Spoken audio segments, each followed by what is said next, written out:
E aí pessoal, tudo bem? Aqui quem fala é o William. Bom, na aula de hoje a gente vai falar sobre blocos de equivalência, certo?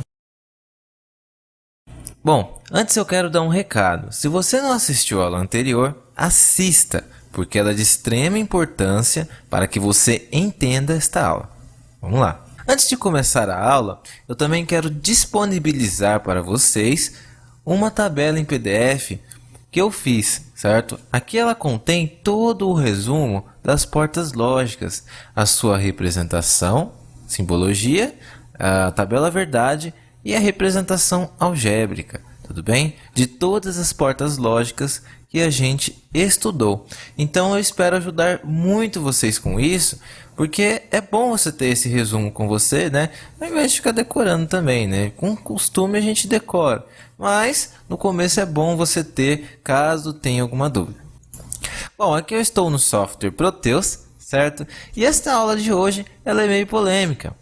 Eu vou mostrar para vocês que todas essas portas que estão nesses quadrados aqui, todas que estão dentro, por exemplo, essas duas, todas são iguais, certo?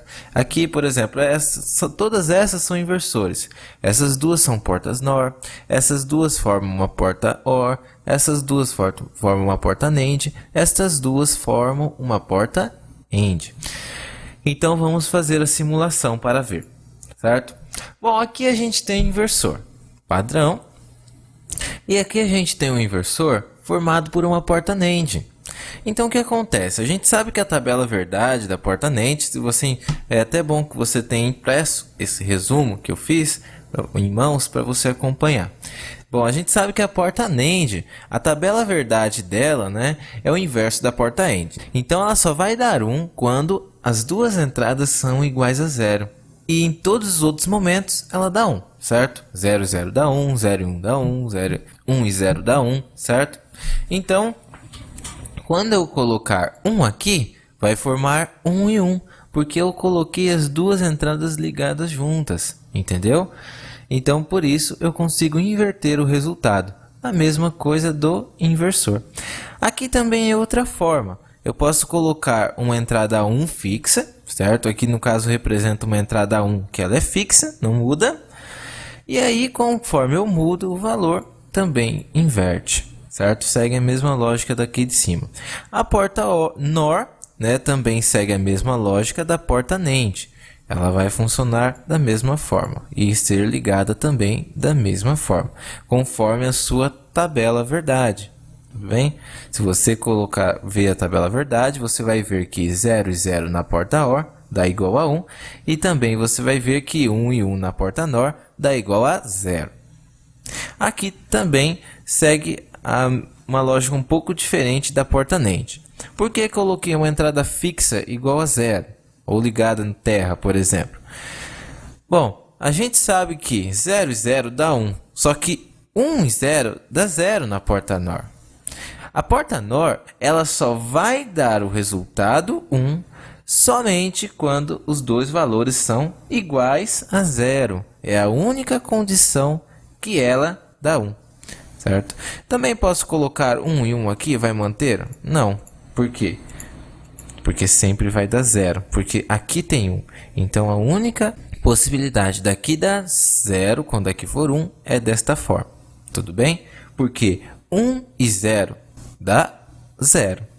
Então, se eu colocar 1 aqui, o resultado sempre vai dar 0. Por isso que não dá certo. Então, aqui tem que ser 0, manter essa entrada sempre com valor 0 e aqui sempre com 1. Beleza? Estas são as formas que você pode... Estas são as possibilidades de você formar um inversor com as portas que a gente conhece. Beleza? Bom, aqui a gente tem também a porta NOR. Então, a gente pode formar uma porta NOR a partir de uma porta AND com inversores na entrada, ou seja, com as entradas barradas. Isso daqui é bem... a gente já até estudou nessas 4 possibilidades aqui, que a gente falou que é uma introdução para o Teorema de De Morgan. Mas é bom revisar, porque isso é muito importante. Eu não quero que ninguém tenha dúvida do Teorema de De Morgan, porque ele é bem importante em eletrônica digital, certo? Então, se você barrar as duas entradas, você vai ver que o resultado sempre vai dar o mesmo. beleza? Da porta NOR. E aqui da porta OR, né, a gente vê também que dá a mesma coisa. A gente pode formar uma porta OR com uma porta NAND com as entradas barradas, certo? Lembre-se que barrar as entradas não é a mesma coisa que barrar a saída, como eu expliquei na aula disso, certo? A gente tem uma aula disso no curso, então dá uma olhada nas aulas, você vai encontrar. Bom, aqui vamos ver a lógica dessa porta, que é um pouquinho mais complicada. Bom, eu coloquei aqui, né? Por exemplo, 0 e 1.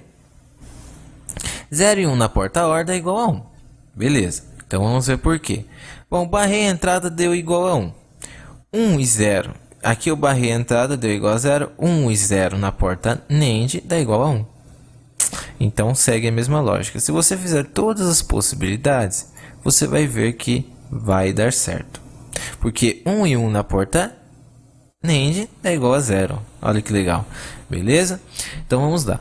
Bom, a porta NAND. A gente também pode formar uma porta NAND usando uma porta OR com as entradas barradas. Vai ter a mesma lógica da porta NAND. Se você ver a tabela verdade, você vai ver que realmente a lógica é a mesma. Inverteu, tal, vai dar a mesma coisa. Bom, e aí a gente também pode formar uma porta AND usando uma porta NOR, né, com as entradas barradas. Vai seguir a mesma lógica também da porta AND. Legal? Beleza? Bom, esta é uma coisa que eu queria trazer para vocês, pessoal, porque pouca gente explica isso. E é muito importante você saber, porque isso facilita muito quando você for entender como simplificar uma expressão.